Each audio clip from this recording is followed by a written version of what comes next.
بسم اللہ الرحمن الرحیم۔ طه وائس کی طرف سے میرے تمام چاہنے والوں کو السلام علیکم۔ رابعہ بصری اپنے والدین کی چوتھی بیٹی تھی، اس لیے آپ کا نام رابعہ یعنی چوتھی رکھا گیا۔ وہ ایک انتہائی غریب لیکن معزز گھرانے میں پیدا ہوئی۔ رابعہ بصری کے والدین کی غربت کا اندازہ اس بات سے لگایا جا سکتا ہے، جس شب رابعہ بصری پیدا ہوئی آپ کے والدین کے پاس دیا جلانے کے لیے نہ تیل تھا اور نہ آپ کو لپیٹنے کے لیے کوئی کپڑا۔ آپ کی والدہ نے آپ کے والد سے درخواست کی کہ پڑوسیوں سے تھوڑا سا تیل ہی لے آئیں تاکہ دیا جلا سکیں۔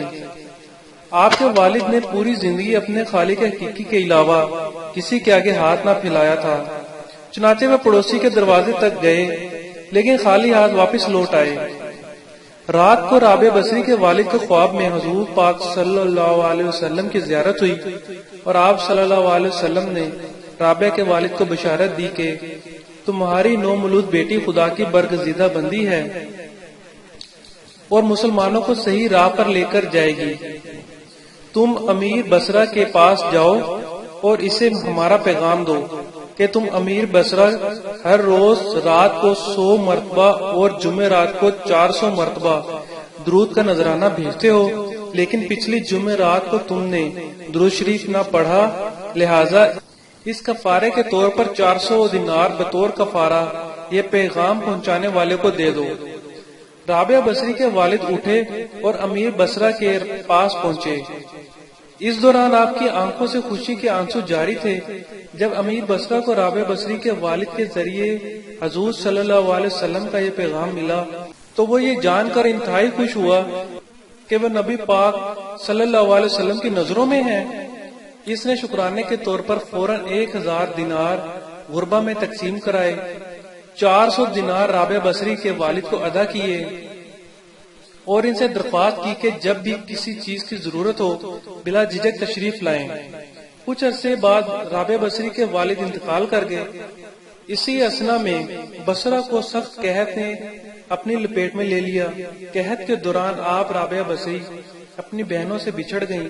رابعہ بصری ایک قافلے میں جا رہی تھیں کہ قافلے کو ڈاکوؤں نے لوٹ لیا اور ڈاکوؤں کے سرغنہ نے رابعہ بصری کو اپنی تحویل میں لے لیا اور آپ کو لوٹ کے مال کی طرح بازار میں لونڈی بنا کر بیچ دیا۔ آپ کا آقا آپ سے انتہائی سخت محنت و مشقت کا کام لیتا تھا اور رات بھر عبادت کرتی رہتی اور دن میں بھی زیادہ تر روزے رکھتی۔ اتفاقاً ایک دفعہ رابعہ بصری کا آقا آدھی رات کو جاگ گیا اور کسی کے گریہ زاری کی آوازیں سن کر دیکھنے چلا کہ رات کے اس پہر کون اس طرح گریہ زاری کر رہا ہے۔ وہ یہ دیکھ کر حیران رہ گیا کہ رابعہ بصری اللہ کے حضور سربجود ہیں اور نہایت عاجزی کے ساتھ کہہ رہی ہیں، اے اللہ، تو میری مجبوریوں سے خوب واقف ہے۔ گھر کا کام کاج مجھے تیری طرف آنے سے روکتا ہے، تو مجھے اپنی عبادت کے لیے پکارتا ہے، مگر میں جب تیری بارگاہ میں حاضر ہوتی ہوں نمازوں کا وقت گزر جاتا ہے، اس لیے میری معذرت قبول فرما لے اور میرے گناہوں کو معاف کر دے۔ اپنی کنیز کا یہ کلام اور عبادت کا یہ منظر دیکھ کر رابعہ بصری کا مالک خوف خدا سے لرز گیا۔ اس نے یہ فیصلہ کیا کہ ایسی اللہ والی کنیز سے اپنی خدمت کرانے کے بجائے بہتر یہ ہوگا کہ خود اس کی خدمت کی جائے۔ صبح ہوتے ہی وہ آپ کی خدمت میں حاضر ہوا اور اپنے فیصلے سے آپ کو آگاہ کیا۔ اس نے کہا، آج سے آپ میری طرف سے آزاد ہیں۔ اگر آپ اس گھر میں قیام کریں تو میری خوش نصیبی ہوگی، وگرنہ آپ اپنی مرضی کی مالک ہیں۔ تاہم اگر آپ یہاں سے کوچ کر جانے کا فیصلہ کرتی ہیں تو میری بس ایک درخواست ہے کہ میری طرف سے کی جانے والی تمام جاتیوں کو اس ذات کے صدقے معاف کر دیں جس کی آپ راتوں کو جاگ جاگ کر عبادت کرتی ہیں۔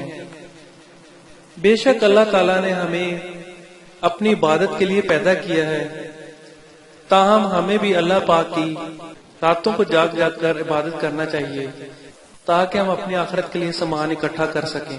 اللہ پاک ہمیں نیک اعمال کرنے کی توفیق عطا فرمائے، آمین۔